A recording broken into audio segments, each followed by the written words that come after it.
என் பேர் ஜெயராமன், திருவாரூர் இந்து மக்கள் கட்சி மாவட்ட தலைவராக இருக்கேன். இந்த கோடை வெயில் ரொம்ப தாக்கம் அதிகமாக இருக்குது. அதிகமாக இருக்குன்னா அந்த காலத்துலலாம் அந்த பொதுமக்கள் வெயிலில் நடந்து வந்தாங்கன்னா ஒரு தண்ணி கொடுப்பாங்க, சாப்பாடு போடுவாங்க. இப்போ அந்த காலம்லாம் மாறிடுச்சு.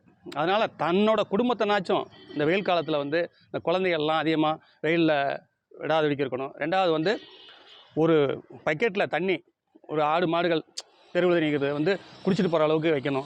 அதே மாதிரி இந்த பறவைகள்லாம் ஏதோ நம்மளால் முடிஞ்ச அளவுக்கு தண்ணி மாடியிலையோ இல்லை அவங்களுக்கு வசதி வந்த மாதிரி ஒரு பக்கெட்டில் வச்சா அது குடிச்சிட்டு போகும். நம்மளால் ஏதாச்சும் ஒரு அளவுக்கு பொதுமக்களுக்கு நம்ம உதவி பண்ணுற மாதிரி இந்த கால்நடைகளுக்கும் இந்த குழந்தைகளும் பத்திரமா வீட்டில் பார்த்துக்கிட்டா நல்லாயிருக்கும். சில பிள்ளைகள்லாம் வெயிலில் சில பிள்ளைகள்லாம் மயக்கடிச்சே விழுந்துருது. அதே மாதிரி அரசும் இந்த காலையில் பள்ளி மாணவர்களை அந்த கிரவுண்டில் நிப்பாட்டி முறைப்படி அந்த நிகழ்ச்சி நடக்குது, வருஷம் நடக்குது. அதை நேரத்தோடு கொஞ்சம் நடத்தினா நல்லாயிருக்கும். வெயிலில் சில பிள்ளைகளுக்கெல்லாம் ஒத்துக்கிறாது. இதையும் கொஞ்சம் பரிசீலிக்கணும் கல்வித்துறை. எந்த அளவுக்கு இந்த 3 மாதத்துக்கு நம்ம பிள்ளைகள் நல்லபடியாக பார்த்துக்கணும் நல்லது.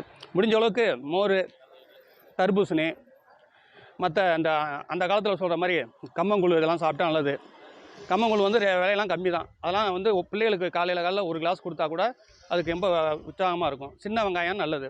இதெல்லாம் அந்த காலத்தில் உள்ளது. இதை விட்டுட்டு ஐஸ்கிரீமு இதெல்லாம் சாப்பிட்டா பிள்ளைகளுக்கு அந்த வெயிலுக்கு இதுக்கும் ஒத்துக்கிறாது, சளி பிடிக்கும். அந்த காலத்தில் உள்ளதை வழிமுறை உள்ளதை குழந்தைகளுக்கும் கொடுக்கணும். நம்மளால் முடிஞ்ச அளவுக்கு கால்நடைகளுக்கும் உதவி பண்ணணும்னு இந்த கோரிக்கை முன்வைக்கிறேன்.